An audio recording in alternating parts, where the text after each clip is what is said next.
Space Shuttle Discovery turned night into day along Florida's east coast with a launch at 1 minute before midnight on August 28th.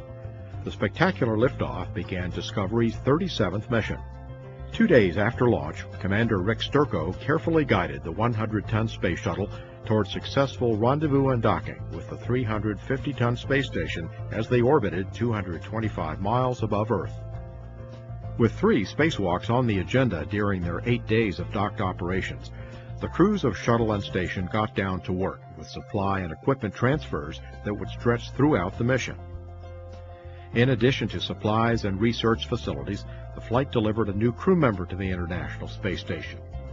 Tim Kopra ended his time on board the space station, swapping places with Nicole Stott, who joined the 6-member Expedition 20 crew. The crew used the station's robotic arm to move the Leonardo multipurpose logistics module from Discovery's payload bay to the Earth-facing port on the station's Harmony node.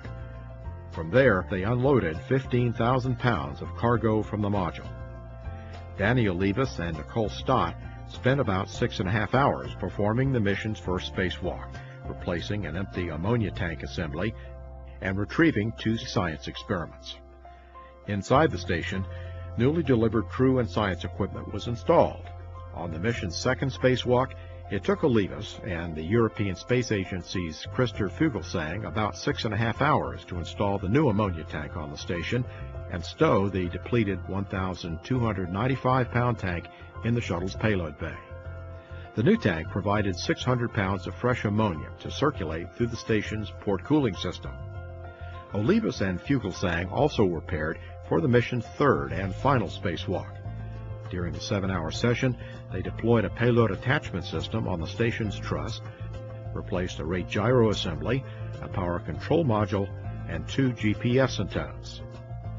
Using the station's robotic arm, the crew returned the logistics module to Discovery's payload bay before the 2 crews parted and the shuttle undocked from the station. A weather delay kept Discovery and crew in space an extra day, and also prevented them from returning to Earth where their mission began at Kennedy Space Center. Instead, the shuttle touched down safely at Edwards Air Force Base in California on September 11th, ending a successful 14-day mission.